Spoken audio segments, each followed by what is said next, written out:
Hello, my name is Sheree McPherson, and I'm in a group with Mackenzie Keddo and Vanessa Downey. Our social innovation project is an application called Patient Tinder. It's an innovative idea to better connect patients with one another.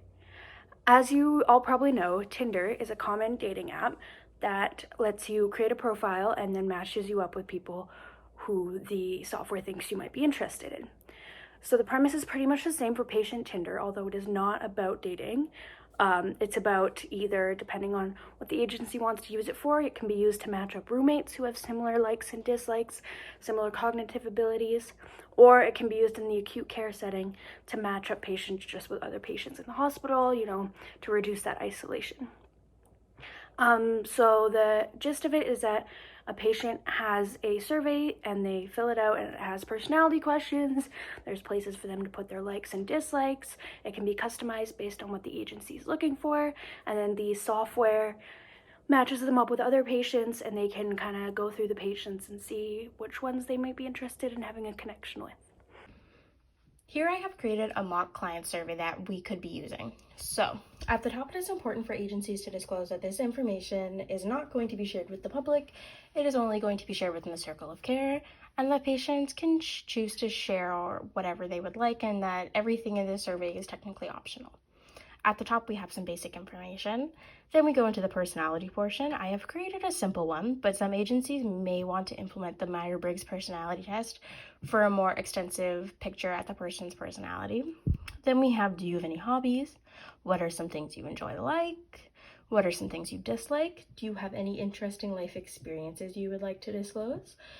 So this could be they used to live in a different country for a while, or they used to be a firefighter, and then maybe they can be paired with other patients who also used to have the same occupation or whatever. And then we have, do you have any preferences when it comes to roommates? So this could be, I do not want to be put into a room with the opposite gender. Then we have any other information you think we should know. This could be anything personal that the patient thinks would better help us pair them or better help us give them a new roommate, whatever it may be.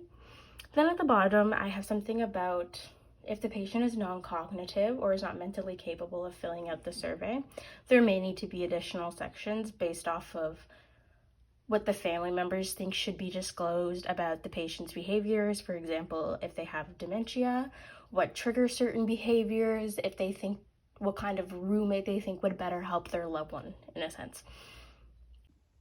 So how this system can be applied, I think in long-term care homes, it would be beneficial to use it to assign roommates better, as especially during COVID, patients are stuck in their rooms essentially, and it is important that the only companionship they have be someone they actually get along with. Another way it can be used is, I think in hospitals, there should be something to help better assign roommates, as sometimes there are female sexual assault victims who are placed into rooms with the opposite gender, and this can make them very uncomfortable. This could trigger past experiences and overall not be beneficial for the patient.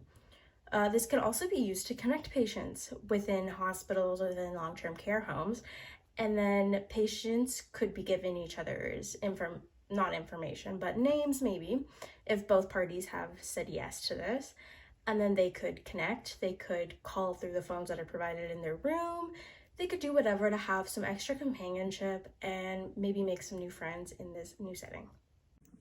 Hi, my name is Vanessa Downey, and I will be discussing the impacts of Patient Tinder. So many residents in long-term care homes are placed with roommates that they do not get along with, and therefore they do not communicate with them. This could lead to less communication and less socialization, which could lead to decreased happiness and decreased positive health outcomes.